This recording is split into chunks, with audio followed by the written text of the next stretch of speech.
a copy of which you'll have on the way out, about the speech and the reactions to it from around the world. Right. This intense debate about how fundamental values, how the freedom of speech, the rule of law should be interpreted and applied continues to this day. Sure. But when we prepared for this meeting with your team yesterday, we agreed, and they agreed, that today we should try to focus on current challenges of foreign policy, sure, which confront us together. So thank you again for making yourself available. We don't have a great deal of time, so I'll not come up with a long introduction, and I just want to get us started. The first time you came to Munich, you were still a senator from Ohio. What I associate with Ohio is the Dayton Agreement, 30 years ago in 1995. I was at that time actually the German negotiator. So I actually lived in Dayton, Ohio for one entire month. So and why is this important? Because it was through U.S. intervention, that peace was brought about in Europe, sure, in the Balkans at that time. So if I may, let me ask my first question about the US and Europe. A distinguished former US diplomat, Richard Holbrooke, wrote almost exactly 30 years ago in a Foreign Affairs article that the United States is and should remain a European power. Today, 30 years ago, my question is, do you think that the United States should continue to see itself as a European power? In Munich, remember, you actually said, and I quote, "We are still on the same team." Are we, and what does that mean for the US presence in Europe and relationship with Europe? First question. Sure. Well, first of all, thank you, and I'm sorry my microphone apparently is broken, but we have another one, so that's good. So everybody can hear me now, right? Everybody can hear me? Great, good. So first of all, thrilled to be here and thrilled to have this conversation. I've been looking forward to it. And yeah, I do still very much think that the United States and Europe are on the same team.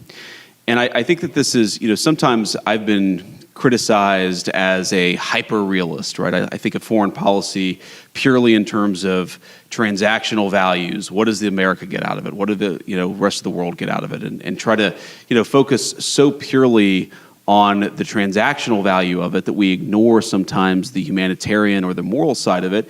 And I think at least with Europe, that's actually not a full encapsulation of my views, because I think that European civilization and American civilization, European culture and American culture are very much linked. And they're always going to be linked. And I think it's completely ridiculous to think that you're ever going to be able to drive a firm wedge between the United States and Europe. Now, that doesn't mean we're not going to have disagreements. And of course, you brought up the speech earlier. It doesn't mean that Europeans won't criticize the United States or the United States won't criticize Europe. But I do think fundamentally we have to be, and we are, on the same civilizational team. And I think, obviously, there's a big question about what that means in the 21st century. I think, obviously, the president and I believe that it means a little bit more European burden sharing on the defense side. I think that it means that all of us, frankly, on both sides of the Atlantic have gotten a little bit too comfortable with the security posture of the last 20 years, and that, frankly, that security posture is not adequate to meet the challenges of the next 20 years. So there are a lot of ways in which this alliance will evolve and change, in the same way that the alliance evolved and changed from 1945 to 1975 and from 1975 to 2005. I do think that we're in one of these phases where we're going to have to rethink a lot of big questions, but I do think that we should rethink those big questions together. That is a fundamental belief of both me and the president. And you mentioned this is my third time speaking with the Munich Security Conference group. Obviously, the first couple of times were in Munich. And I always remember very fondly, of course, that the very first time It was as a United States Senator representing Ohio, and I'm glad you got to spend a month in Dayton. I love Dayton. It's kind of the closest big city, if you can call it a big city, to where I grew up. But on that first panel, I was on that panel, and also David Lammy, right, who at the time was a lowly member in opposition, and of course now is the great Foreign Secretary of the United Kingdom, and he and I have become good friends. So I still think that this European alliance is very important, but I think that for it to be important and for us to be real friends with each other, and I think that we are very much real friends, we've got to talk about the big questions, and I know that's an important part of what this entire group does, so I'm glad to be here. Great, thank you so much. And I think the message has arrived in Europe that we need to carry a significantly larger share of the burden. As you know, we are all trying to spend more. Some are spending really a lot more. Others are lagging behind a little bit, but we're moving in the right direction, I think. Let me turn to a really concrete, urgent issue, Ukraine. The Trump administration, from what we have seen in the media, etc., seems to agree with most of us in Europe that unfortunately Russia does not seem to be really willing to end this military confrontation. If that's the assessment, if that's our collective assessment, could you talk a little bit about U.S. strategy going forward?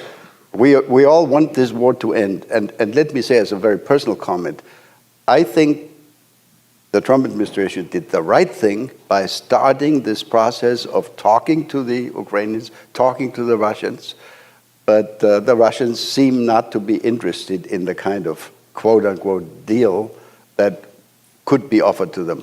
So talk to us a little bit about how you see the next steps. Yeah, so let me say a couple of things about this. First of all, I appreciate your kind words about the administration. Obviously, I think it was the right thing to do for us to start the process of negotiation. I think for too long, the Russians, the Ukrainians have been fighting. Obviously, there's been a lot of people dying on both sides. There's been a lot of innocent loss of life. And our view is it's absurd that you've had this war go on for so long, and the two sides aren't even talking constructively about what would be necessary for them to end the conflict. And I think that one of the things that President Trump has always been very good at, and he's gotten a lot of criticism, unfair criticism in my view, from both the American and some of the European press, is what I would call a strategic realism or a strategic insight. In other words, you don't have to agree with the Russian justification for the war, and certainly both the president and I have criticized the full-scale invasion, but you have to try to understand where the other side is coming from to end the conflict. And I think that's what President Trump has been very deliberate about, is actually forcing the Russians to say, here is what we would like in order to end the conflict. And again, you don't have to agree with it. You can think that the request is too significant, and certainly the first peace offer that the Russians put on the table, our reaction to it was, you're asking for too much, but this is how negotiations unfold. And I wouldn't say, I'm not yet that pessimistic on this, I wouldn't say that the Russians are uninterested in bringing this thing to a resolution. What I would say is right now, the Russians are asking for a certain set of requirements, a certain set of concessions in order to end the conflict. We think they're asking for too much, okay? And then obviously, the Ukrainians matter a lot. They're the other side. They're the other party, at least to the direct conflict. And we have to ask, what is the Ukrainian, what do they need in order to bring this conflict to a successful completion? And we're going to continue to have that conversation. Now, what the president has said is that he will walk away if he thinks he's not making progress. And I think that, about once every 4 or 5 weeks, you will hear some American official or sometimes multiple American officials say, this is a week where we need to make another step. And in particular, the step that we would like to make right now is we would like both the Russians and the Ukrainians to actually agree on some basic guidelines for sitting down and talking to one another. Obviously, the United States is happy to participate in those conversations, but it's very important for the Russians and the Ukrainians to start talking to one another. We think that is the next big step that we would like to take. And why does that matter? The reason it matters is because, again, I mentioned the Russians, but also the Ukrainians have also been they've put a piece of paper in our hands that says this is what we would need in order to bring this conflict to a successful resolution from our perspective. And there's a big gulf. predictably, between where the Russians and the Ukrainians are, and we think the next step in the negotiation is to try to close that gulf. We think it's probably impossible for us to mediate this entirely without at least some direct negotiation between the two, and so that's what we focused on. But I'm not yet a pessimist on this. I mean, obviously, you know, the Russians and the Ukrainians are not there yet because the fighting is still going on. You know, the Ukrainians have said they would agree to a ceasefire, a 30-day ceasefire. We appreciate that. What the Russians have said, again, you don't have to disagree with it, but it's important to understand where the other side is coming from. What the Russians have said is a 30-day ceasefire is not in our strategic interest. So we've tried to move beyond the obsession with a 30-day ceasefire and more on the what would the long-term settlement look like. And we've tried to consistently advance the ball. One final point I'd make about this, I think it's probably wouldn't surprise anybody in the room, but there are a lot of people watching who are not in the room, is a frustration that we've had, frankly, with both sides, is that they hate each other so much that if you have an hour conversation with either side, the first 30 minutes are just them complaining about some historical grievance from 4 years ago or 5 years ago or 10 years ago. Look, I understand it. I understand that people don't fight wars against each other without a lot of grievance and a lot of problem, but we're trying to, as much as we can, play a constructive role in advancing the peace conversation forward. And what I'll say, just to echo something that President Trump has said many times, but I think it bears repeating, is our strong view is that the continuation of this conflict is bad for us, it's bad for Europe, it's bad for Russia, and it's bad for Ukraine. We think that if cool heads prevail here, we can bring this thing to a durable peace that will be economically beneficial for both the Ukrainians and the Russians, and most importantly, will stop the end of the destruction of human lives. I think people underappreciate this about our president here in the United States is he has a genuine humanitarian impulse about this. He hates innocent people losing their lives. He hates even soldiers losing their lives in unnecessary conflicts. He just wants the killing to stop, and that will continue to be America's policy. But obviously, as all of you have seen, we'll navigate that policy and react as the parties bring their grievances to us. Great, thank you very much. If I can just offer 2 footnotes to that. I think for us, Europeans living as neighbors of Ukraine and, if you wish, also as neighbors of Russia, we have begun to understand that what we're looking at here is not just the defensive war by Ukraine against the Russian aggression. It is also a confrontation that puts at risk all of European security. In other words, it's indirectly our defense also. It's not just Ukraine. And this is why we're so desperately interested in seeing that this comes to an end, hopefully. And I think the real trick for negotiations and for a conclusion of this is going to be that it's going to be lasting and not broken in the next 3, 6, or 9 months again. Let me, Mr. Vice President, since we have so little time, there are so many issues. If you allow, let me turn to another issue, China. That's a key, as we understand, a key challenge for the United States, for your foreign policy. It's also of tremendous interest for us in Europe. So the United States has defined China as the key strategic challenge going forward for coming probably many years. This has also been the justification, the reasoning when American staff members of yours tell us the United States must be much more present in Asia and will therefore need to reduce their presence, their strength, etc., in Europe. But now there are some signals in the media that the United States government, that the White House might actually be interested in a strategic deal with China, maybe even including on Taiwan. Could you talk a little bit about the China strategy of the Trump administration? Yeah, so I haven't seen those reports that you mentioned, a strategic deal on Taiwan, so I wouldn't speak to that. I certainly would say that there has been no conversation between our governments about a strategic deal on that particular question. What we have talked about, of course, is that we cannot absorb the producer surplus of the entire world. That has been the role of the American economy for the past 30 years. In some cases vis-a-vis Europe, and by the way, we don't blame, for example, the Germans for pursuing a policy that makes their exporters strong. We just wish that American leadership had pursued a policy that made our exporters strong, because now we find ourselves in a very precarious place. And when I say we, I mean the entire West. I mean the NATO alliance, I mean the United States and Europe, which is that we become, in a world of hyper-complicated, hyper-globalized supply chains, we find ourselves more and more reliant on countries that may not have our best interests at heart. And even if they're halfway decent trading partners, it's still a little bit risky to put all of your eggs in one proverbial basket economically.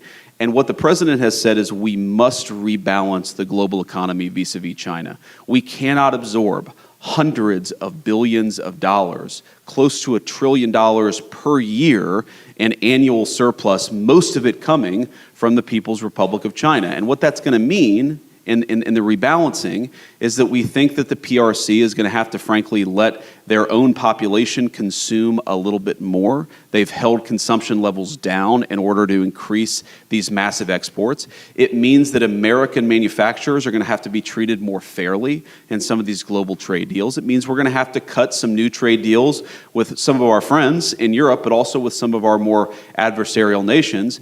But that also, we have to be careful here, because while we want to rebalance global trade, and that has certainly been the explicit goal of our policy, we also want to make sure that we do this in the right way.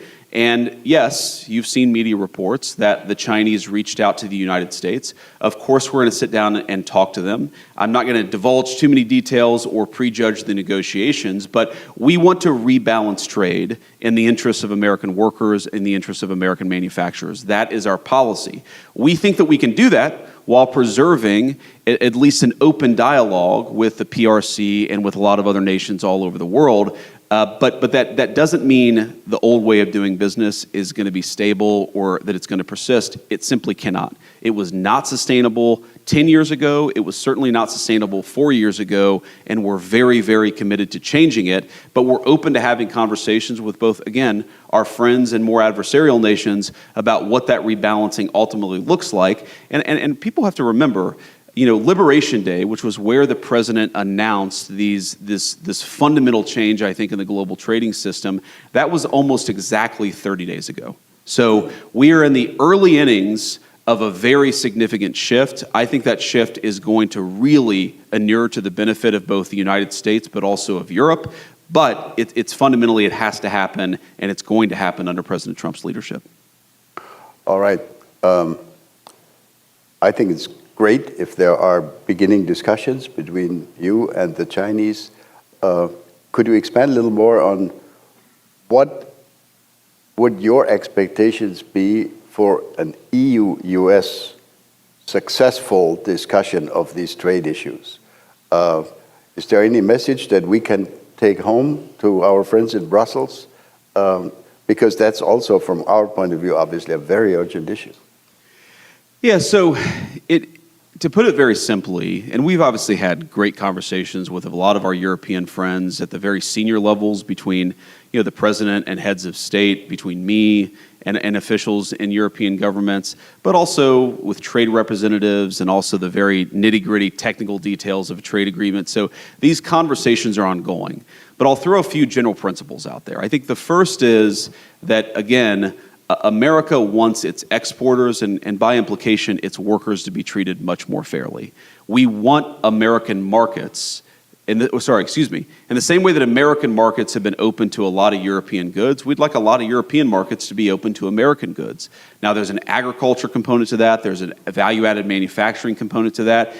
We think that we have, in both the software but also the more harder technology side, we have some great defense technology firms where, on the one hand, we have our European friends saying we want to actually build up our defense, we want to do more burden sharing, but on the other hand, it seems like some of our European friends are less open for business if the people selling software and hardware are American firms.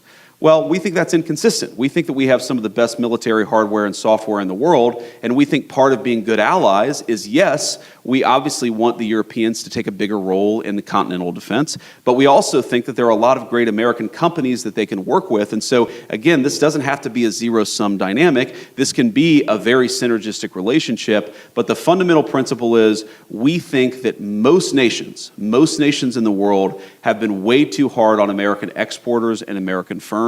We want to make the entire world a little bit more open to the products built by American workers. We're obviously biased. We think that they're the best in the world, and we think that we can have a much better trading relationship with a lot of our European friends if they just drop some of those both tariff but also non-tariff trade barriers. There are regulatory barriers. There are sometimes you have an official at the Ministry of Defense completely disconnected, as far as we can tell, from an actual law or regulation who will just say, we're not buying American products. Right. Sometimes you have officials in Europe who will say, well, we're going to penalize American technology firms in a way that we would never penalize European technology firms. We just want a little bit more fairness, or to use the president's favorite word, reciprocity. And again, with Europe, we think that's a very, very easy conversation to have. We hope our European friends agree. Great. I get signs from my friend here that we're quickly running out of time. Well, I'm having fun. Okay. And okay. We can take a few more questions. Okay, great, wonderful. My team over there is very nervous. You guys can't see them behind, but we'll be brief. Please. So thank you very much. We've heard that there is, in coming days or next 2 weeks, a presidential trip to the Middle East coming up. Sure. Among the many unresolved issues of that region is the issue of Iran and their nuclear ambition, et cetera, et cetera. Could you talk a little bit about the region? I mean, there's so many unresolved issues, the Gaza issue, but also Tehran. What would your expectation be? What would the goal be? Would you go for zero enrichment by Iran? Some people have suggested that. Or are we looking at a replay of the earlier, agreement that was reached 10 years ago? Yeah. So there are a couple issues with the earlier agreement, the JCPOA, right, as it's called here in the United States, and I assume in Europe. But here the two big issues with that agreement are, number one, the enforcement or the inspections regime was incredibly weak. And I don't think that it actually served the function of preventing the Iranians from getting on the pathway to a nuclear weapon. That's one thing that must be different. And then second, yes, we believe that there were some elements of their nuclear program that were preserved under JCPOA that, yes, they weren't nuclear weapons. Iran doesn't have a nuclear weapon, but allowed Iran to sort of stay on this glide path towards a nuclear weapon if they flip the switch and press go. And we have to think about this not just in terms of Iran, which, again, the president has said this. We think that there is a deal here that would reintegrate Iran into the global economy, that would be really good for the Iranian people, but would result in the complete cessation of any chance that they could get a nuclear weapon. And that's what we're negotiating towards. And as the president has said, that's option A. And option B, if option A is very good for the Iranian people and even some of the folks, the leadership in Iran, option B is very bad. It's very bad for everybody, and it's not what we want, but it's better than option C, which is Iran getting a nuclear weapon. That is what is completely off the table for the American administration. No ifs, ands, or buts. Now, there are a couple of other things that are worth thinking about, because this is not just about Iran. If Iran gets a nuclear weapon, which country then next gets a nuclear weapon? And then when that country gets a nuclear weapon, which country after that? We really care not just about Iran, but about nuclear proliferation. And the president said this in an interview a few weeks ago. It's one of these things that in the maelstrom of the media, the signal and the noise, this was very much signal, but it got lost in the noise. The president hates nuclear proliferation. I hate nuclear proliferation.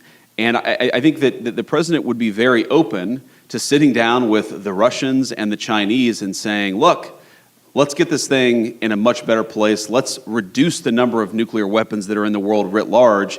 That's obviously not a conversation for tomorrow. That's a conversation, God willing, for a few years from now.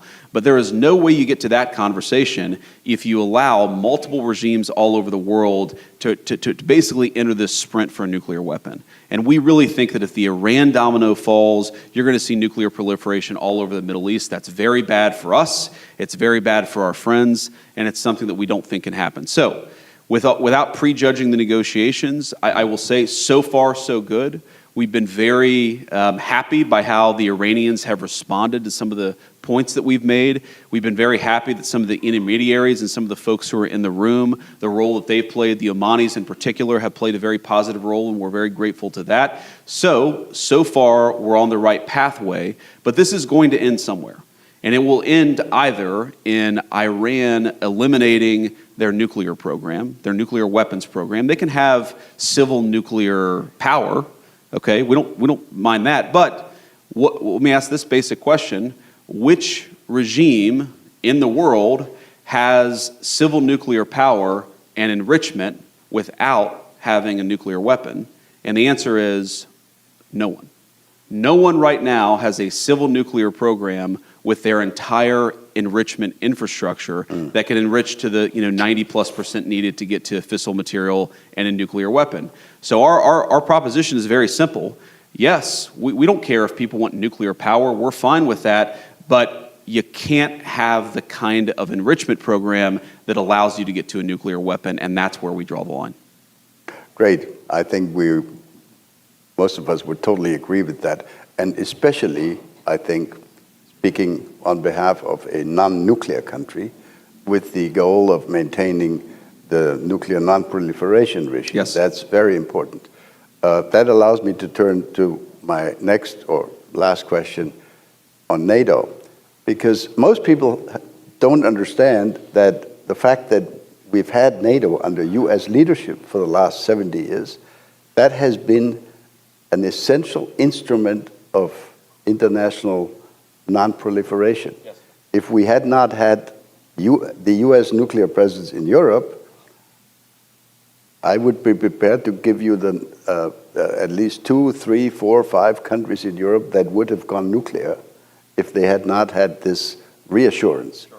So NATO has played a big role in nuclear non-proliferation. In 6 weeks' time, we have a NATO summit coming up. And again, there are many issues. One will be the continuing issue of defense spending.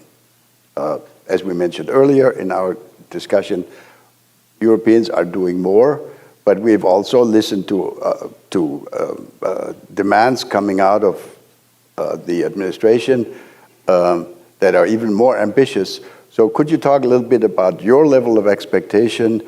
What would be your desired outcome of that NATO summit in terms of defense spending, in terms of how much Europe will need to do on its own in order to relieve the United States more in Europe? Yeah, so I think there are a couple of different components to this. So first of all, what the president has said is he'd like to see 5% spending on defense in NATO.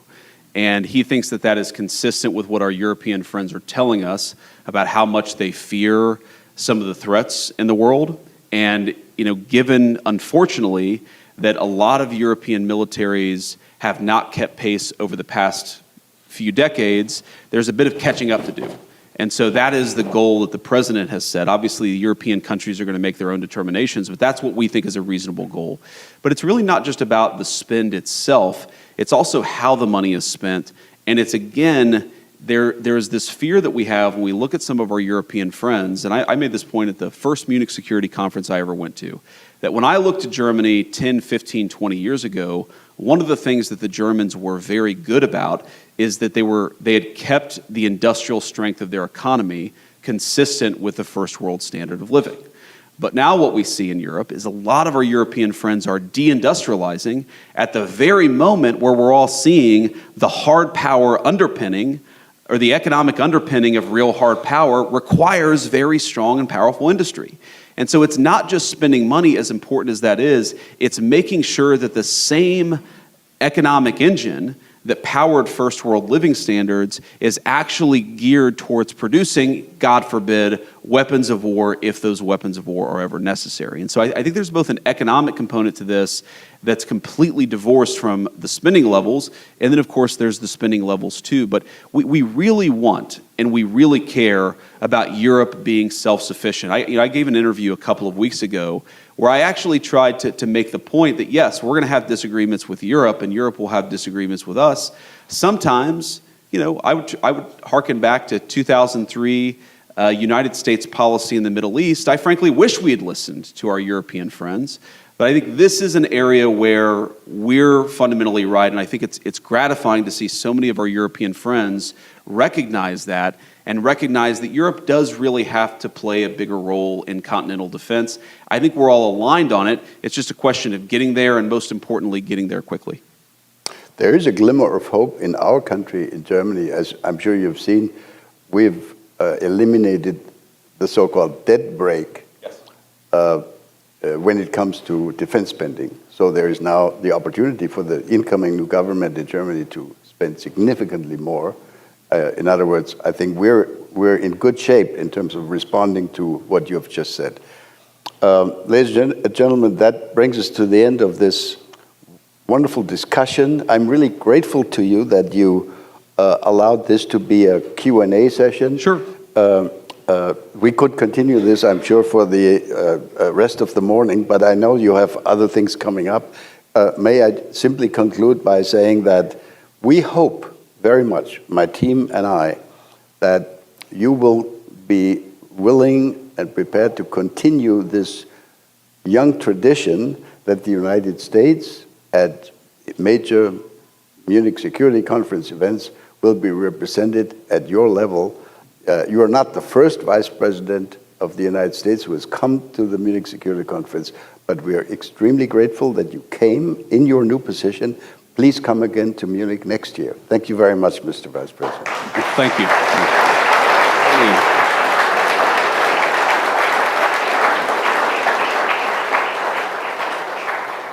So if I may just say a few things in conclusion. First of all, I appreciate the kind words. And I appreciate the invitation back. I wasn't sure after February whether I'd get the invitation back, but it's good to know that it's still there. Well, we thought about it. Second of all, since you brought up Germany, I wanted to, of course, from the President, issue our congratulations to Chancellor Merz. And I know that we'll have a conversation with him in the next couple of days, but we're looking forward to it. And the final point that I'd make is not to rehash what's in that document, but one of the things that I said in that speech that didn't get as much airplay, but I thought was just as important, is that everything that I said there applied as much to the previous American administration as it did any government in Europe. Oh. And I think that I mean this from the heart and as a friend, that there is a trade-off between policing the bounds of democratic speech and debate and losing the trust of our people. Every single country, and we're all going to draw the lines a little bit differently, every single country says there are things that are outside the realm of political debate. I understand that, I accept that, and I'm fine if one country is going to draw those lines a little bit differently than the United States. But I think all of us, including especially the United States, we have to be careful that we don't draw the lines in such a way that we actually undermine the very democratic legitimacy upon which all of our civilization rests. And I think that is fundamentally the point here. It's not Europe bad, America good. It's that I think that both Europe and the United States, we got a little bit off track, and I'd encourage us all to get back on track together. We're certainly willing and able to participate in that work, and I think all of you all too. Thank you. God bless you. Great. Thank you so much.